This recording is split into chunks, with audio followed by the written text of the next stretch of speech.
Bonjour, la leçon d'aujourd'hui c'est le discours direct et le discours indirect. الخطاب المباشر والخطاب الغير مباشر. C'est bien, donc parmi les caractéristiques du discours direct, c'est caractérisé par les guillemets, par les deux points, c'est clair, par le verbe introducteur après les guillemets, c'est clair, ou bien avant les guillemets, et le discours indirect, on doit enlever les deux guillemets. On doit faire attention au temps du verbe introducteur. Est-ce qu'il est au présent? Donc, il y en a pas modification des temps des verbes. S'il y en a modification, s'il y en a le verbe introducteur au passé, donc on a quelques modifications à suivre. C'est bien.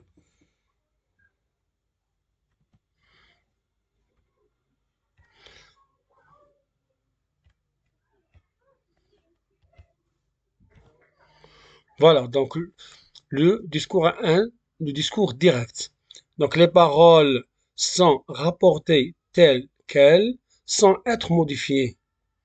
On remarque la présence des guillemets précédés de deux points et de verbes introducteurs comme le verbe demander ou répondre, dire, déclarer, informer, euh, plusieurs. On peut également trouver des points d'interrogation ou points d'exclamation. C'est bien ça. C'est ça ce qu'on appelle les paroles ou bien le discours direct. Donc, dès que vous voyez les deux guillemets, c'est clair, les deux points, point d'interrogation, point d'exclamation, etc. Donc, vous allez comprendre que c'est un discours direct.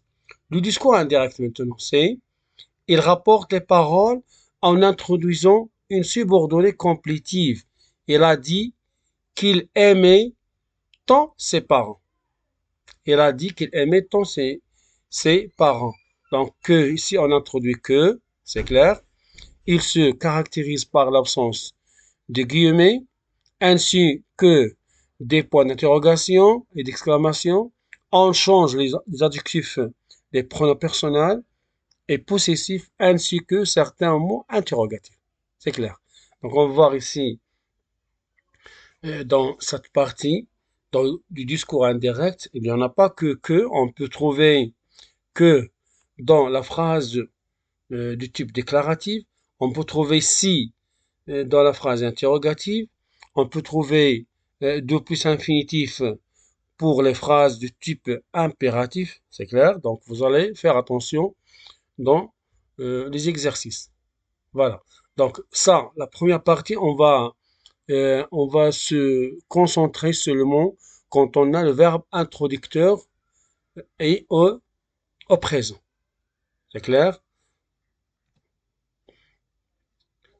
Oui, notez bien, lorsque le verbe introducteur est au présent, il n'y a pas de changement dans les temps des verbes, ainsi que dans les indicateurs spatio-temporels, lors du passage du discours direct ou discours indirect. Ça, je vais voir cette leçon après. C'est clair? On fera euh, ce vidéo, je vais voir une autre où on va voir le verbe introducteur au passé. C'est clair?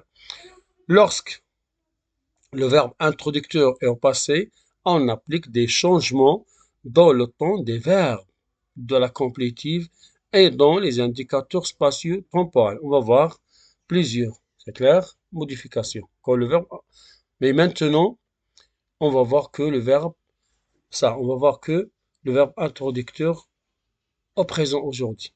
C'est clair?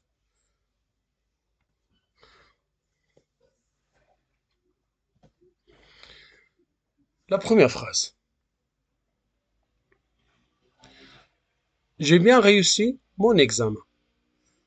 Dit l'élève à son ami. J'ai dit donc le discours direct est caractérisé par les deux points, par les guillemets, c'est clair.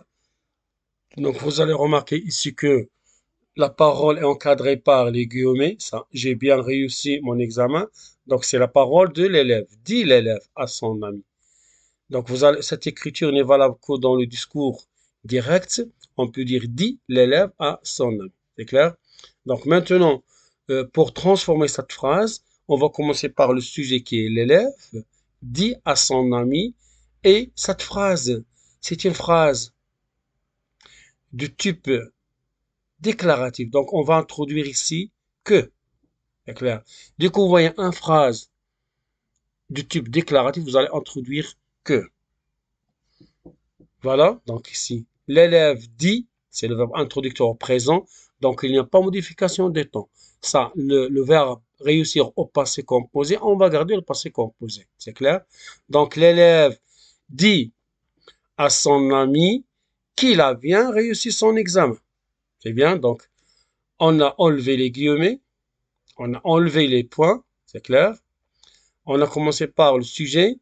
Voilà. Le verbe introducteur, son ami. Puis, on introduit que. Tout le temps. Vous commencez par le sujet, le verbe introducteur et le complément d'objet indirect parce qu'il s'adresse à son ami. À qui? Que. Pourquoi on introduit que?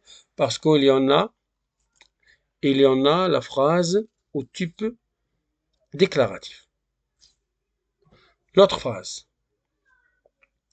Mon professeur me demande, as-tu appris le point? Donc, vous allez, la première remarque à faire, quel est le type de cette phrase qui est entre les guillemets?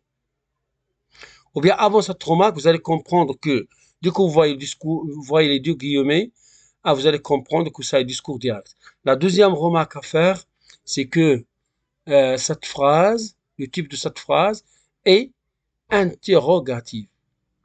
Donc, cette phrase, type interrogatif. Donc, on va introduire ici si. C'est clair? Cette interrogation, c'est total. Parce que par l'inversion, on va répondre par oui ou non. C'est clair? Donc, ici, mon professeur me demande, donc me. Donc, on va pas garder tu. Donc, ici, il va devenir je. Dans le discours indirect. Donc, on va enlever les guillemets. Ça, c'est clair? Les deux points, vous avez remarqué, on va enlever les deux points. Les guillemets, on va enlever point d'interrogation. C'est clair? Donc, on commence par mon professeur me demande. Mon professeur me demande. Mon professeur me demande si j'ai appris mon point. Vous avez remarqué qu'on a fait si. Pourquoi? Parce que là, cette phrase, elle est du type interrogatif. C'est clair? Regardez bien cette phrase. Arrive toujours à l'heure, lui dit-il. Donc, vous remarquez que le verbe ici à l'impératif et dans un ordre. Arrive toujours à l'heure, lui dit-il. Donc, cette phrase est type interrogatif. Donc, on ne va pas introduire que, ni si, on va utiliser ici ce qu'on a utilisé de plus infinitif. Donc, on va dire il lui dit, donc il lui dit d'arriver toujours à l'heure. Voilà. Il lui dit d'arriver toujours à l'heure. Donc, on va récapituler ce qu'on a dit maintenant. Donc, quand la phrase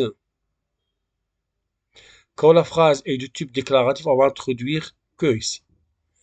Quand la phrase est de type interrogatif, on va introduire si, comme ici. Quand la phrase est du type impératif, on va faire de plus infinitif. Regardez bien cette phrase. Cette phrase, vous remarquez que veux-tu devenir plus tard? Demande la mère à sa fille. Donc, on va commencer toujours par le sujet. La mère demande à sa fille. On va enlever les guillemets, point d'interrogation. Oui, mais regardez ici que, on va pas introduire si, on va utiliser ce que. Et tu va devenir, parce que remplace tu. Donc c'est la fille, donc on va devenir elle.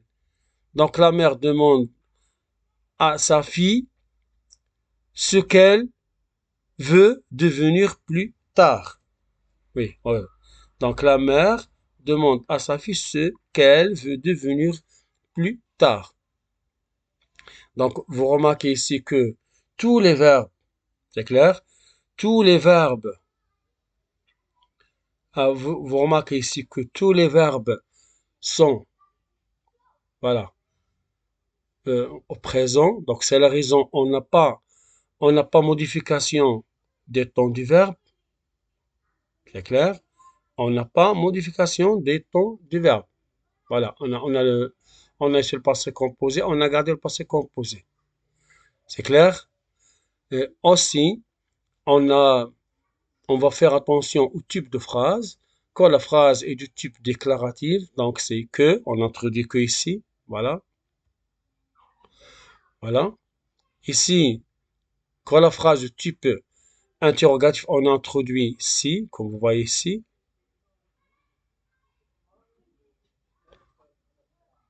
Voilà. Ici, quand la phrase de type 1 impératif, on introduit 2 plus infinitif. Voilà. 2 plus infinitif. Mais quand on a d'autres mots, comme quand on a que, ça devenir ce que. C'est clair? Donc, devenir ce que. Et on va voir dans une nouvelle leçon, on va voir que le verbe introducteur est au passé. Donc, il y en a quelques modifications comme j'ai annoncé avant. C'est clair?